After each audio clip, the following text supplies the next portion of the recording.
Sekarang kita lanjut lagi ya, ngederas asal usul Muhammad Junaidi. Ngederas. Ini judulnya Gepeng. Tersebutlah Pak Idi, 67 tahun, asal Tomok, Sumedang, berdesakan bersama 13 mitra profesinya di rumah tahanan Pengadilan Negeri Bandung. Mereka dijatuhi hukuman 14 hari penjara oleh sang hakim. Apa kesalahan mereka? Mereka terbukti bukan karena mencuri atau korup atau melego barang milik kantor atau menaikkan harga beli yang sesungguhnya.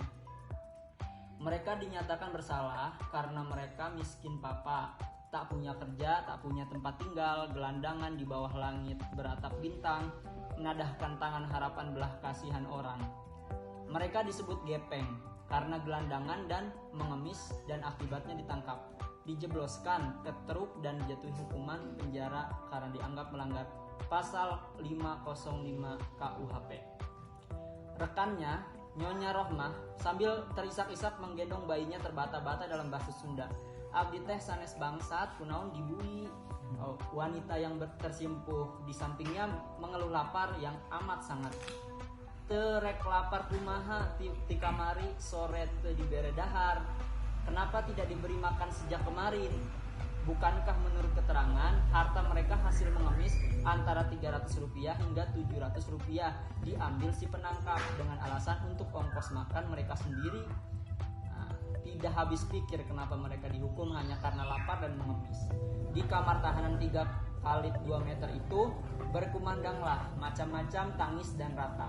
Ada yang menangis karena bagaimana istri dan anaknya makan selama dia 14 hari dalam penjara. Ada yang menangis anaknya kesasar tak bisa pulang karena mengemis juga. Kesemuanya itu tidaklah menolong, karena palu pengadilan yang sudah jatuh berdentang bukanlah melanggar pasal 505 KUHP. Ini artinya di negeri ini tidak ada larangan orang menjadi kaya sekaya-kayanya, namun ada larangan menjadi gelandangan dan mengemis di sepanjang jalan.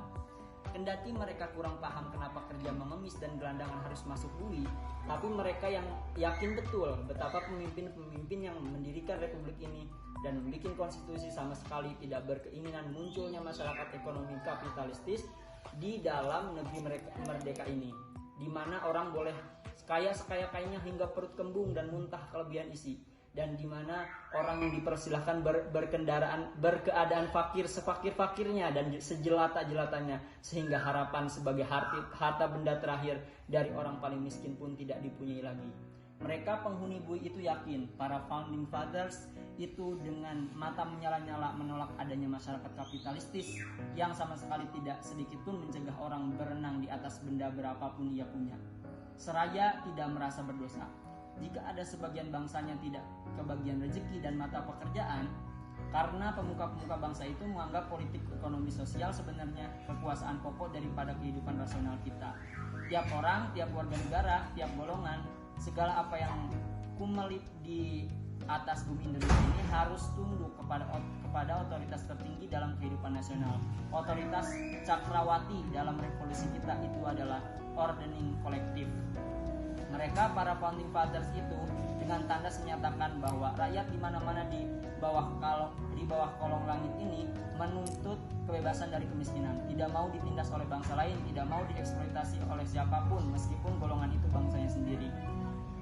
Pak Idi dari Sumedang yang terseok-seok dari tempat yang begitu jauh menuju Bandung, ataupun Nyonya Rohmah yang merasa heran bagaimana orang lapar bisa dianggap melanggar undang-undang dan masuk bui terkena pasal 505 KUHP, merasa tahu betapapun bodohnya mereka bahwa konstitusi sebenarnya ada melindungi hak-haknya sebagai warga negara. Terbukti pasal 34 Undang-Undang Dasar ayat 2 yang berbunyi fakir miskin dan anak terlantar dipelihara negara.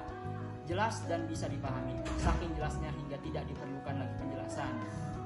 Sekarang pihak penangkap yang menjebloskannya ke dalam bui menyebut-nyebut pelanggaran pasal 505 KUHP. Pening kepalanya bertanya-tanya, bagaimana jadinya jika konstitusi menjamin haknya peroleh pekerjaan yang layak dan bila betul-betul terlantar menjadi fakir miskin akan dipelihara negara, sedangkan undang-undang yang lebih bawah dari itu justru mengancam menangkapnya. Terkadang muncul khayal yang aneh di kepalanya. Bagaimana kalau yang dijatuhi hukuman adalah justru yang berwajib, yang mestinya melaksanakan bunyi konstitusi pasal 27 ayat 2 dan pasal 34, dan bukannya dirinya yang menjadi miskin dan tak punya pekerjaan. Khayal itu lekas-lekas dibunuhnya karena membayangkan kejadian itu sama saja dengan memimpikan kuda bertanduk.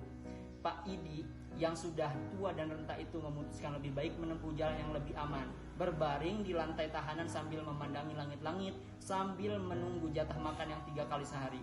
Jika kebebasan tidak masuk hitungan, sebenarnya penjara lebih menjamin perut terisi ketimbang menjadi gepeng yang penuh ancaman dan setiap saat diuber-uber oleh hamba Uwed karena menjadi miskin dan papa dianggap perbuatan pidana.